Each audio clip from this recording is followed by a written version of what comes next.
In this fleeting world, people chase gold as though it were permanent, as though it could shield them from change, loss, and the quiet passage of time. Yet look closely and you will see that wealth, like morning dew, appears for a moment and vanishes when the sun rises. To cling to it tightly is to invite suffering, to understand it wisely is to walk a path of peace. Gold itself is neither pure nor impure. It carries no intention, no virtue, no fault. It becomes a source of bondage or a tool of liberation depending on the mind that holds it.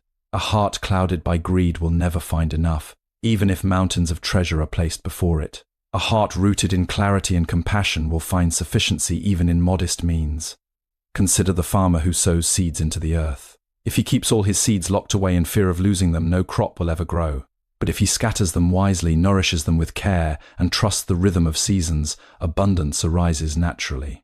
In the same way, wealth must be understood as a seed, not as a possession to hoard. When used skillfully, it multiplies not only in form but in meaning. The path to financial wisdom begins with right understanding. One must see clearly how wealth is gained, how it is used, and what consequences follow. If it is earned through harm, it carries the weight of that harm. If it is earned through honesty and diligence, it becomes light, easy to carry, and beneficial to many. Therefore, let your livelihood be guided by integrity so that your wealth does not become a burden on your conscience. Next comes mindful stewardship. Wealth should be cared for as one cares for a garden, with attention, balance, and foresight. Spend neither recklessly nor with fear. Support your needs, provide for your family, and prepare for times of uncertainty. In this balance, there is stability. In excess, there is unrest. But beyond all, there is generosity, the highest use of wealth. When you give, you loosen the chains of attachment that bind the heart. When you share, you transform wealth from a private possession into a living force that uplifts others. A single act of giving, done with a sincere heart, carries more value than a vault filled with unused riches. Do not think that generosity diminishes you. Just as a flame does not lose its light by lighting another flame, your wealth does not lose its meaning by being shared. In truth, it is through giving that wealth gains its deepest purpose. Yet generosity must be guided by wisdom. Give where there is genuine need. Give without expectation of praise or return. Give with a quiet mind free from pride. In this way, your actions plant seeds that bear fruit not only in the world around you but within your own being. Remember also the impermanence of all things. Wealth will come and go as surely as day follows night. If your happiness depends upon it, your happiness will rise and fall with it. But if your mind is steady, grounded in understanding and compassion, you remain at peace whether wealth is present or absent. Therefore, walk the path with awareness. Earn with honesty. Use with balance. Give with an open heart. In doing so, you transform gold into something far greater than metal. You transform it into a source of harmony, connection, and freedom. In the end, the true treasure is not what you hold in your hands, but what you cultivate in your heart. When wisdom guides your actions and generosity flows naturally, you will discover a wealth that cannot be lost, stolen, or diminished, a wealth that shines quietly beyond all measure. Wealth is impermanent and should not be clung to, as attachment to it creates suffering rather than security. Wealth, like all conditioned things in this world, carries within it the mark of change. It rises and falls according to countless causes and conditions, none of which can be fully controlled by a single individual. One moment it appears stable, secure, and dependable. The next, it shifts due to circumstances such as time, economy, health, or unexpected events. To believe that wealth is permanent is to misunderstand its nature, and to build one's sense of safety upon it is to construct a house upon moving sand. When the mind clings tightly to material possessions, it develops a constant sense of fear. There is fear of loss, fear of decline, fear of comparison, and fear of not having enough. Even in moments of abundance, the heart does not rest because it is already imagining absence.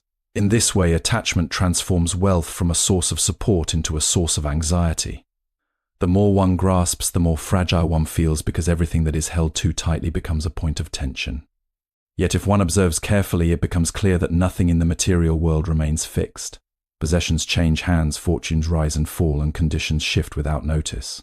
Even the body that experiences wealth is itself subject to aging and transformation. Understanding this truth does not lead to despair, but to a kind of gentle clarity. One begins to see that the problem is not wealth itself, but the expectation that it should remain unchanged and fully under control. When this understanding deepens, the grip of attachment naturally begins to loosen. Wealth is still used, still appreciated, still cared for, but it is no longer worshipped as a source of ultimate security. It becomes more like a tool than a master, more like a passing visitor than a permanent resident. In this shift of perception, a subtle freedom emerges. The mind is no longer constantly defending what it has or mourning what it lacks. A person who recognizes impermanence can still enjoy comfort and success, but their peace is no longer dependent on it. If wealth increases, there is gratitude without arrogance. If it decreases, there is acceptance without despair. This balance arises not from indifference but from understanding the nature of change. Just as one does not suffer when the seasons shift from summer to winter, one who understands impermanence does not suffer deeply when financial conditions shift. In this way, awareness of impermanence becomes a form of protection. It shields the heart from the extremes of elation and despair. It allows a person to engage with the world of wealth without being consumed by it. Rather than chasing permanence in what is temporary, one learns to place trust in qualities that do not fluctuate so easily, such as wisdom, compassion, and inner stability. Ultimately, when the illusion of permanence dissolves, what remains is a quieter and more resilient way of living. Wealth is no longer a source of bondage, but simply one of many changing elements within life. And in seeing it clearly, the mind becomes lighter, freer, and more at peace with the natural flow of existence. Money itself is neutral. Its impact depends on the intention and mindset of the person who earns and uses it. Financial wisdom begins with the understanding that wealth is not merely what one accumulates, but how one relates to what is accumulated. Money, possessions, and resources are tools shaped by intention. In themselves, they do not carry moral weight, but in the hands of an untrained mind, they can easily become sources of confusion. When guided by clarity, however, they become instruments that support both personal well-being and the well-being of others. A person walking the path of wisdom examines the origin of their livelihood. If wealth is gained through harm, deceit, or exploitation, it leaves behind a subtle burden on the mind. Even if outward success appears strong, inward peace becomes fragile. On the other hand, when income is earned through honest effort, skill, and fairness, it brings a sense of lightness. The heart does not need to hide from itself, and sleep comes without the weight of regret. In this way, the quality of wealth is deeply connected to the quality of action that produces it. Equally important is the way wealth is used. Many accumulate resources but lose sight of purpose, allowing money to gather without direction. Financial wisdom calls for mindful allocation. One should reflect on needs versus desires, stability versus excess, and long-term well-being versus short-term impulse. Spending without awareness leads to instability, while excessive restraint rooted in fear creates inattention. True balance lies in knowing when to use, when to save, and when to share. There is also wisdom in preparing for uncertainty. Life is not fixed, circumstances shift unexpectedly. Health may change, markets may fluctuate, and responsibilities may grow. A thoughtful person, therefore, does not live only for immediate consumption, nor does they abandon present needs in pursuit of distant security. Instead, they cultivate a middle way, maintaining readiness for the future while remaining grounded in the present moment. This approach prevents both anxiety and recklessness. Another essential aspect of financial understanding is detachment from identity. Wealth often creates the illusion of self-worth, as if value as a human being increases or decreases with material status. This is a misunderstanding that leads to suffering in both prosperity and loss. When wealth is seen clearly as a changing condition rather than a definition of self, the mind becomes steadier. Success does not inflate pride, and loss does not destroy dignity. Moreover, wisdom in finance includes awareness of interdependence. No wealth is created in isolation. It arises through the cooperation of many conditioned society, labor, resources, and time. Recognizing this interconnectedness naturally softens selfish tendencies and encourages fairness. One begins to understand that responsible use of wealth contributes not only to personal stability but to the harmony of the wider community. As understanding deepens, financial decisions become less reactive and more intentional. Choices are no longer driven solely by craving or fear but guided by reflection. In this state, wealth becomes a support for a balanced life rather than a source of constant pursuit. It serves well-being instead of dominating it. In essence, financial wisdom is not about the amount one has, but the clarity with which one engages with what one has. When used with awareness, integrity, and balance, wealth becomes a foundation for stability and a means of supporting both oneself and others on a more harmonious path. True financial wisdom comes from earning wealth through honest, ethical means that do not harm others. At the heart of a truly balanced life lies the understanding that wealth is not an end in itself, but a means that gains its highest value when it supports harmony, freedom, and compassion. When viewed through this lens, money ceases to be a source of obsession and instead becomes a responsibility. It is like a river. When it flows freely, it nourishes the land. When it is blocked or hoarded, it becomes stagnant and loses its vitality. In the same way, wealth finds its natural purpose when it circulates wisely and meaningfully. Generosity is the practice that transforms wealth from a private possession into a shared blessing. When a person gives, something subtle but profound happens within the mind. The tightness of attachment begins to loosen and the illusion of ownership softens. It becomes clear that nothing is truly possessed in an absolute sense. Everything is part of a continuous flow of exchange. In this realization, giving is no longer seen as loss, but as participation in that flow. A generous act does not depend on the size of what is given, but on the quality of intention behind it. Even a small offering made with sincerity and awareness carries deep value. Conversely, large donations given with pride or expectation lose their purity. What matters most is the inner state, whether the heart is open or closed, free or constrained, sincere or calculating. In this way, generosity becomes not only an external action but also an internal training of the mind. When wealth is shared wisely, it creates ripples that extend far beyond the immediate moment. It supports those in need, strengthens communities, and reduces suffering.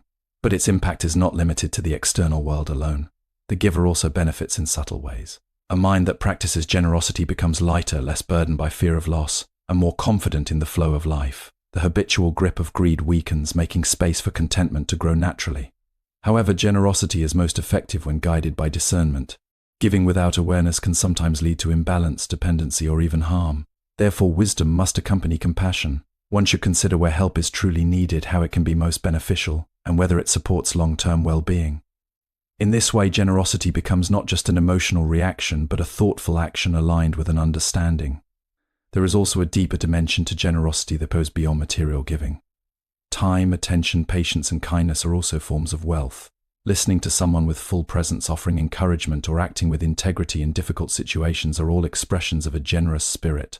These non-material forms of giving often have lasting impact, shaping lives in ways that physical wealth alone cannot. As generosity becomes a natural habit, a transformation occurs within the character. The mind becomes less centered on accumulation and more oriented toward contribution. The question shifts from what can I keep to how can I be useful. This shift brings a quiet sense of fulfillment that does not depend on external conditions. It is not excitement but steadiness, not possession but freedom. In this way, generosity completes the cycle of wise living.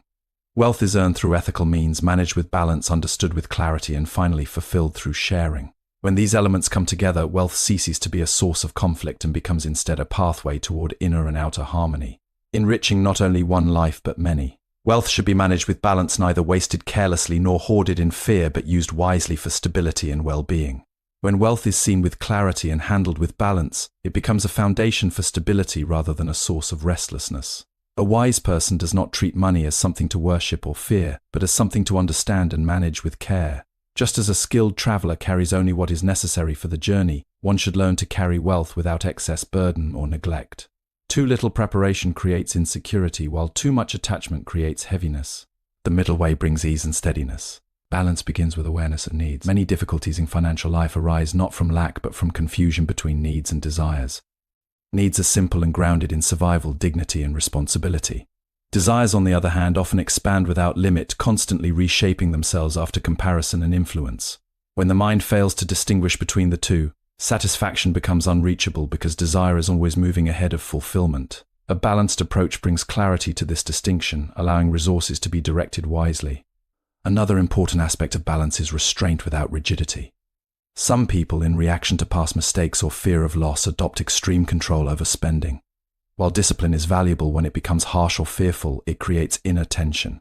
Life is meant to be sustained, not suffocated. On the opposite side, unchecked spending leads to instability and regret. True balance allows flexibility within structure, spending when appropriate, saving when necessary, and adjusting according to changing conditions. Time also plays an essential role in financial balance. Immediate gratification often appears attractive, but it can weaken long-term stability. Conversely, excessive focus on distant goals can disconnect a person from present well-being. A wise approach honors both. It recognizes that the present moment is where life is actually lived, while the future is shaped by present actions.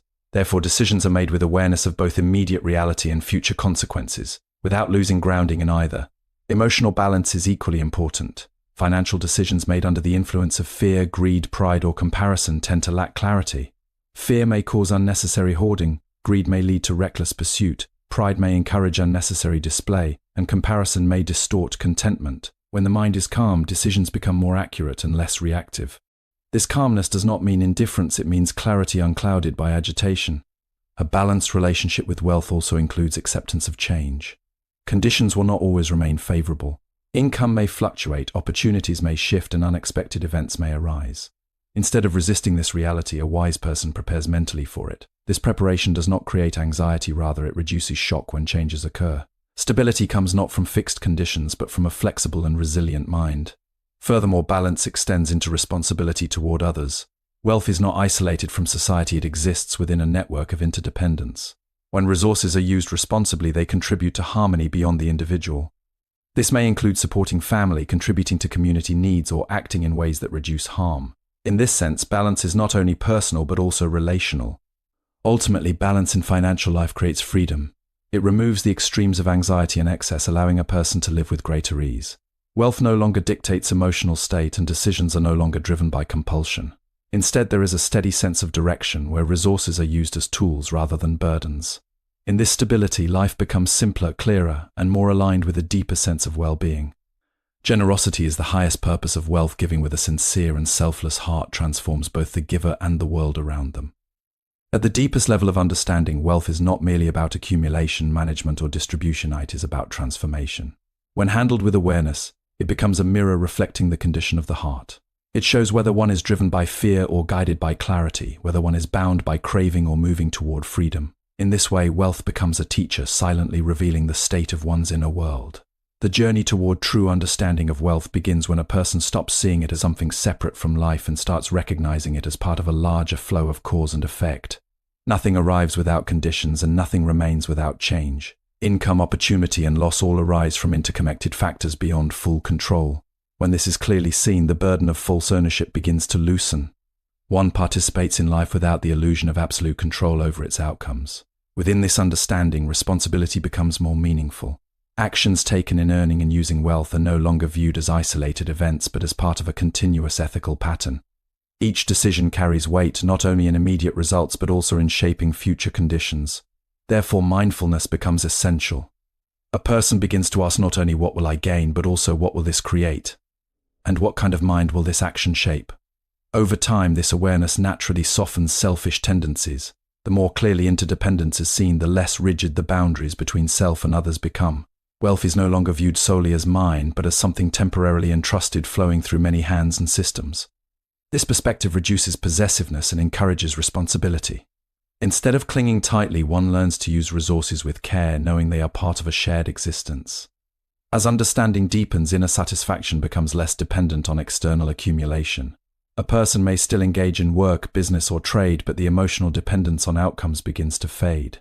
Success is appreciated without attachment, and failure is experienced without collapse. This stability arises not from control over circumstances, but from a shift in perception. Life is no longer seen as something to be constantly secured, but as something to be understood and lived with awareness. In this state, generosity flows more naturally. There is less calculation and more responsiveness. When the mind is not burdened by excessive fear or craving, it becomes more sensitive to the needs of others. Giving is no longer a forced duty, but an expression of natural openness. It is understood that supporting others does not diminish one's own life, but enriches the shared field of existence. At the same time, wisdom ensures that generosity remains balanced. Blind giving without understanding can create dependency or imbalance, so clarity remains essential. One learns to give in ways that are helpful, sustainable, and appropriate to context. In this way, compassion and discernment work together rather than in opposition. Ultimately, the highest understanding of wealth is freedom from being controlled by it. Wealth continues to exist in one's life, but it no longer defines identity or dictates emotional state. It becomes simply one aspect of a larger, flowing existence. In this freedom, there is a quiet strength, not loud or aggressive, but steady and unshaken. When wealth is seen, used, and shared with this level of awareness, it loses its power to bind and instead becomes a support for liberation. The outer world remains active and changing, but the inner world becomes increasingly still. In that stillness, one discovers a deeper richness that cannot be measured, lost, or taken away.